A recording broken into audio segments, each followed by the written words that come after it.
Well, after circling through storyline, it seems the show has finally found some sort of consistency.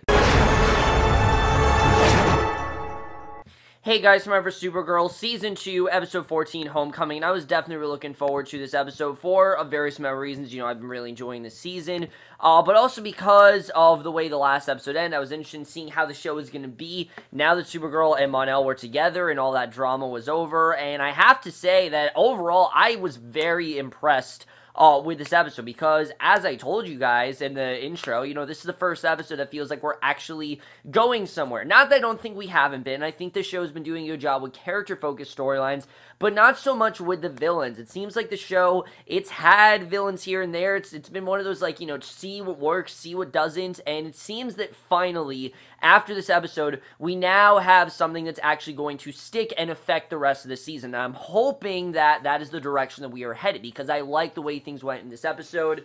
I will admit this episode was fairly predictable, but I definitely really did enjoy it overall. I thought it was definitely very well done, and let's just get into it, because a lot of stuff definitely didn't happen in this episode. There's a lot of stuff to talk about, and let's just jump right into this episode. So, right off the bat, we start off, as we know, Mon-El and Kara are together, and they're apparently sleeping together now. He's waking up in Kara's bed. Kara's already gone. Mon-El wonders whether he was that bad or that good, and when he walks into the living room, Kara flies in with flowers and coffee, and after changing into regular clothes, Kara kisses Mon-El, admits it's nice to be able to kiss someone without breaking their nose, and Mon-El wants to just spend the day in the apartment, but Kara says they need to be in the DEO in 20 minutes, and I like seeing these two in a relationship. It was weird to see, definitely. It's definitely going to take some adjusting to, but it didn't take long for me to really enjoy these two being in a relationship. You can understand why these two need to be together. That's something this episode exemplifies very well, is that this is the reason why Kara and Mon-El really do belong together, at least in my eyes, I think. But Kara says they need to be in the DEO in 20 minutes. She also asks Mon-El to keep quiet about the relationship because she doesn't want everyone to comment on it, obviously. So Mon-El agrees, but immediately spills the beans to the DEO. John says he needs to inform HR, since the DEO has an HR department, and when an alarm goes off, informing Wynn of Cadmus activity. And I thought it was kind of funny the way that John said that Kara was in trouble for that, so Supergirl and John then fly to intercept a Cadmus cargo convoy, protecting what they thought was a weapons shipment, and when Supergirl intercepts the truck, she finds Jeremiah Danvers chained inside. So yeah, Jeremiah's there, and this felt so random. As we know, one of the big plot points of Season 1, and partially Season 2, but definitely more of Season 1 than Season 2, was tracking down Jeremiah and trying to figure out what happened to him, and briefly, they kind of did that, but they never actually found him, and now it seems that they've actually found him. So they bring him back to the DEO, where he receives a hug from Alex and a warm applause from the other staff, and it seems that everything is great, but as we can quickly tell, there's definitely more going on here. Especially right away when he tells him the Cadmus had kept him alive to turn Hank Henshaw into Cyborg Superman, and then kept him around to build other weapons. So Mon-El walks in, points out in his typical tactless fashion that Cadmus seemed very sloppy about transporting Jeremiah, but Jeremiah deflects by saying that Cadmus has a new nuclear weapon and that they plan on detonating and blaming on aliens. So the nuclear energy came courtesy of Kara's heat vision from when Cadmus took Supergirl prisoner, and Jeremiah suggests that Wynn tracked the bomb using Supergirl's energy signature and then reunites with Eliza, which that was actually a really nice moment. I love seeing these two reunite.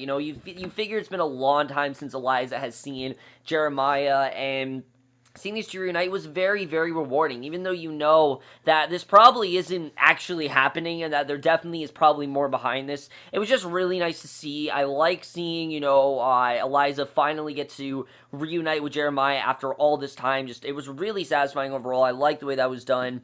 And Mon-El pulls Supergirl aside, says that everything just seems a bit too convenient. And yeah, I would definitely agree with that. And this is something I really did love in this episode, is that while the first few episodes of Mon-El, a lot of them have been very repetitive with Mon-El, having a lot of bad getting Kara into these horrible situations and not really understanding the times. This is the first episode where Mon-El's kind of on top of things. I mean, he's the one that actually is the smart one here, because it didn't seem like Cadmus was collecting Supergirl's energy and Jeremiah was in the belly of the beast for years. So it just seems too good. Like, there's something else going on. So Mon-El reluctantly backs off after Kara invites him to a family dinner, basically tell him, look, I know you're worried, but everything's gonna be fine, come to the family dinner, and then you will see that he's completely fine.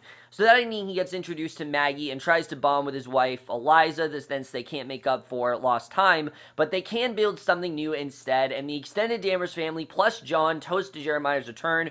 Jeremiah asks John to return to the DEO, which John accepts, and Mon-El gets suspicious how easily Jeremiah regained access to the DEO, because, after a while, after everything he's been through, you feel like it would, have to go through a bunch of safety precautions and sign paperwork, but no, he's easily into the DEO. So Kara quickly kicks him out of the apartment. Jeremiah leads Mon-El out, then says he knows who he really is, and that Kara probably wouldn't like it. So this is the first sign that definitely something's off with Jeremiah. I mean, the real Jeremiah probably wouldn't have said that. I don't think he really would have cared what Mon-El was. He would just cared his daughter's happy, but you can definitely tell something's off with him. And again, I like that Mon-El, was the one that actually knew something was going on here. It really did change the focus of the episode. I like the way that was done, because a lot of people say that the show has had a very formulaic nature ever since Mon-El joined, and I would definitely agree with that, especially second half. It's been a lot of, Mon-El causing schemes, and I like that for once Mon-El was actually on top of things, and instead of him causing problems, he was trying to solve them. It was a really nice change of pace, and it's a really good way for the show to move past some of its abhorrent cliches that it seems to have. So, Mon-El meets with Winn at the permanently unnamed alien bar and tells him of his concern about Jeremiah, and Winn thinks Mon-El is paranoid, that he's simply just worried that this is too good to be true, and now he's with Kara, that's what he thinks going on. But Mon-El points out just how Jeremiah fell into the DEO's lab. He agrees to help, and Winn just wants one thing in return, that Mon-El is to treat Kara right. This is obviously her father, she just got him back, and even though something weird might be going on, he needs to treat this as a completely normal situation. So the next morning, John gives Jeremiah the tour of the DEO. He assigns Jeremiah to man the med bay, and when John leaves, Jeremiah quickly tries to access the DEO's mainframe, but Winn sees him. Winn points out that out to Mon-El and Kara. When confronted, Jeremiah claims that he was just checking out old case files to see what his daughters were really doing. So again, seems very suspicious. Something else is definitely going on here, and Alex leads Jeremiah away, but not before yelling at Kara, and Kara tries to apologize to Alex, says she's just being cautious. She is starting to get a bit suspicious now. Mon-El warned her, and now she's starting to see it, but Alex isn't listening to her. She says that either Kara is a part of the family, or she isn't, and you can understand why Alex is angry here. She's wanted her father back for a while. This is the one thing that she's wanted back for a very long time. She now isn't back, and she doesn't know why Kara is acting so not like herself, and not like she wants him there. She doesn't really understand that. So I actually like the struggle that these two are going through, and I like that we definitely are focusing more on that relationship. Like I said, that's really the key relationship of the show, and I like that we got back to that here. So Mon-El goes back to Alien Bar, asks Winn for advice for how to be a better boyfriend. Winn tells him to stop trying so hard and stop trying to protect Kara, and afterward, Winn gets an alert saying that they found Cadmus's fusion bomb, and I did like seeing Winn essentially be a mentor to Mon-El. I definitely did like the way that was done, but the way Mon-El was talking to Winn is if Winn dated Kara, which we know he didn't, so it was kind of weird he went to him. I would have thought James would have been the one to go to, but James, again, nowhere to be found. Very strange. I don't know why James wasn't in this episode, but he, again, was nowhere to be found. So he gets an alert that they found Cadmus's fusion bomb, and Alex, Supergirl, Mon-El, and the DEO strike team head in to intercept bomb, but they don't find anything there. John realizes something's wrong, especially after Jeremiah walks out of the DEO control room. John discovers that he can't read Jeremiah's mind and that Jeremiah has a cyborg arm. Jeremiah quickly overpowers John, attacks Winn, downloads the DEO mainframe onto a portable device, grabs a gun, flees the DEO, and this is the first sign that, oh yeah, definitely something is off about Jeremiah. They know for a fact that he definitely is not the Jeremiah that they knew, and I like that Mon-El was in the right about this. Like, they knew that something was definitely going on here, and that they obviously could not trust him. I like that Mon-El actually knew what he was talking about, and I like that for once, he actually was on the right side of things, though. That was definitely very well done. And from here on out, we get some incredible action scenes where Supergirl, Alex, and Mon-El return to the DEO. They find out that he's turned, and Winn says he planted a tracker on Jeremiah to follow him because they obviously know they can't trust him. So they find Jeremiah meeting with Henshaw and Lillian Luthor's mother, not the right Henshaw. This is the cyborg Henshaw. And Henshaw blows up a nearby train bridge to draw Supergirl away. Again, some really good action here. I actually really like the way this action was constructed. Alex goes after Jeremiah and the others. Alex catches up to Jeremiah, pulls a gun on him, but she refuses to kill him, and I loved the way the scene was done, because Alex just can't fathom the idea of killing Jeremiah. I mean, she's wanted him there for so long, and everything that she's done for him, all the searching, all the devotion that he's given, she just can't bring herself to do it. And the actress who plays her, I can't think of her name right now, but she did an incredible job in this scene. I love what she did here.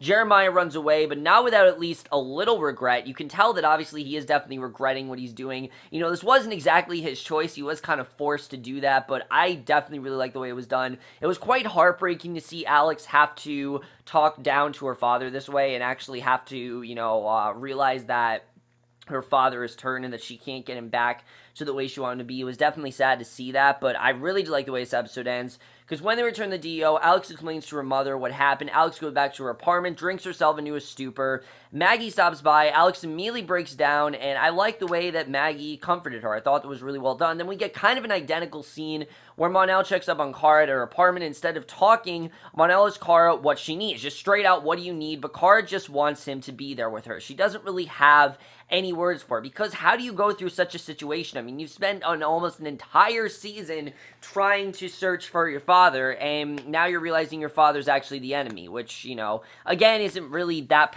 unpredictable. I kind of saw that coming, but I really like seeing the scene with Mon-El, where he's realizing that sometimes he just needs to be there for her and just hold her, and that's all he really needs to do. You know, it's not really nothing too overtly complicated. So Wyndham calls, says that Jeremiah stole the National Alien Registry, meaning the Cadmus now has info on every single alien. And then we get to the ending, we're back at Cadmus. Lillian says that she has a deal with Jeremiah. She shows him a giant spaceship. Who knows what's going to happen there, but that is the way this episode ends. Really great stuff overall. Let's just get this episode and where we're going to go here.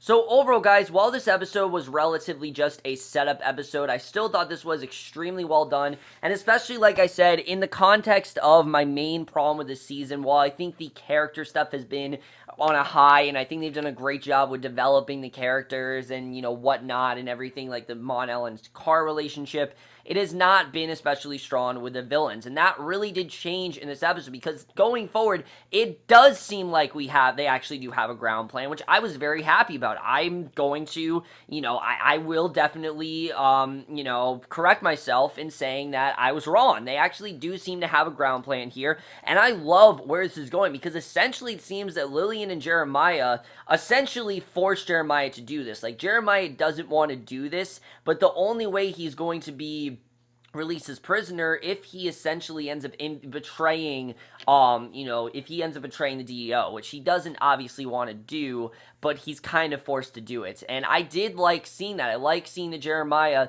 he's not completely terrible. Like, he's not an evil person. He's basically been forced to do this. Lillian is the real mastermind behind it all, and I love that. I love that Lillian is still the villain here. Brenda Strong is so great as a character. She's the right amount of over the top, but she's not too over the top. I feel like she's got a good blend of the two, and I really am liking what we're getting of this character, and I like that she is recruiting people that's not Lena, because after a while, she's going to have to realize that Lena's just not going to work. I mean, she's tried so many times to get Lena on her side. After a while, it's just not going to work anymore. I mean, to get her again would just be so redundant. So I completely understand why Lillian isn't trying to recruit Lena to this, because she knows it's not going to work. We know that Lena is, in fact, not on her side, and we know that Lena will probably try to betray her and give this information to Kara. So she knows, obviously, not to trust Lena and not to tell her about this, and I was happy she did that. I was happy that she actually tried to recruit someone that wasn't Lena, and I like where the storyline is going with them having all this information on the aliens. Now it makes sense why we've been seeing this stuff with Mon-El, because we know there's a lot of shady shit going on with that. They need Mon-El, and he needs to come back, and they need to recruit him, and I think that's definitely connected to what we've been seeing with that. Now, a lot of people have been speculating that Mon-El is a lot worse than we think, and I don't know if that's true. I feel like we've gone through so many great storylines with Mon-El that if they really took him in a villainous direction, it would really be a big betrayal to the character, and I really would not love to see that. Yes, I think the actor who plays him does an incredible job as Kai, but this is a different character. Let him be a good guy. Don't be, he can be a troubled character, but I don't need him to be a villain, and I don't want them to take him in that direction. I think it'd be really dumb if they decided to do that. So I hope that's not true, what I've been hearing. I've heard many theories about that, and I'm hoping that's not what they end up doing here. I think Lily and Jeremiah are viable threats. I think they can last the whole season, and I'm hoping that this doesn't just last like 2 episodes. I really do want to see this permeate throughout the rest of the season, because again, the problem with Supergirl is that they don't really know how to focus on villains, and this episode actually did it pretty well. I like the way they took their time with this episode. However, other than that, this was a fairly predictable episode. I knew exactly where it was going to go. The second that Jeremiah returned, I knew, just like Mon-El, something was up. There was no way that he was going to stay. There was no way that he was fully transformed, that he was fully okay with what was going on. There was definitely more going on there. And I like that Mon-El, like I said, was the one suspicious of this. It wasn't that Mon-El, was dumbfounded at this point. He actually knew what was going on. He showed that he had a brain. He showed that he really did care about Kara, and I really did love seeing that. I like that he really was the one to make that discovery.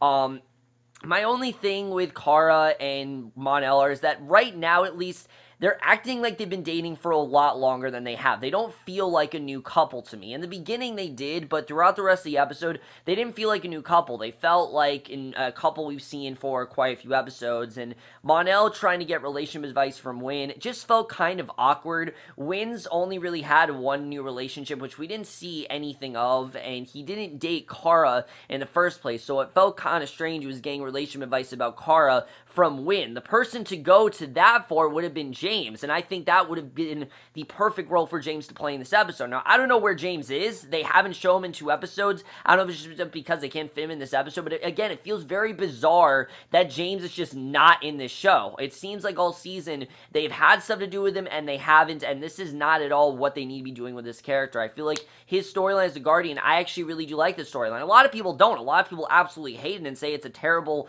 direction for them to go in, but I've actually really liked it. I like where they've taken it, and I want to see them do more with that. I want to see Kara more against, what James is doing. I want to see more of James pursuing being the Guardian. I want to see more protection of Kara. I want to see them at Catco. We're not seeing enough of this, and that's something that I am starting to notice, that I do think we're getting way too much of the DEO this season. They really need to find a counterbalance between the two. I get the CW spent a lot more money on this show than the DEO. You can clearly tell that. But Catco is where the show can, play around a little bit, have Snapper, have Kara being a reporter, have that aspect of the show in there, and Season 1 at least knew how to balance that tone. Season 2 doesn't really know how to do that so far, and that's the one thing that I am starting to notice, and I haven't been noticing it a lot, but they really have not been going to Catco a lot lately, and it's definitely starting to become a bit of a problem, because that is a big part of Kara's life, and I don't really know why we're not seeing that, and I feel like they definitely could have honestly benefited from that in this episode, but they really didn't, so I don't know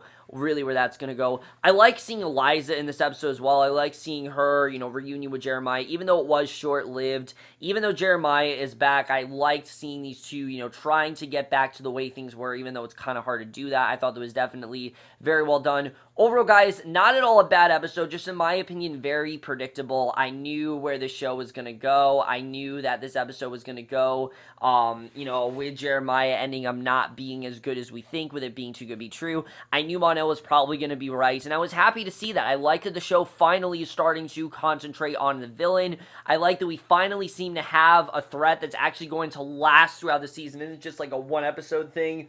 Don't get me wrong, I think I'm fine with that. Supergirl's never really done a great job with that, unless it's like Mixable or something, which I thought was fantastic last week. I love that character. But this episode, it definitely seems like the show is getting back into, it's getting down to the wire. We're getting down to, the actual villains of the show, and I'm very happy to see the show is going that direction. So overall, guys, I'm going to give Supergirl Season 2, Episode 14, Homecoming, a 4 out of 5 or a B+. So for guys, remember Supergirl, let me know what you guys thought of this episode overall. Loved your thoughts on it. Do you like that we're focusing more on villains and where the show is hanging and everything? But that's my review. Hope you enjoyed it. We'll see you guys in my next video, which will be for tonight's episode of Bates Motel, and I will see you guys for that. Okay, bye.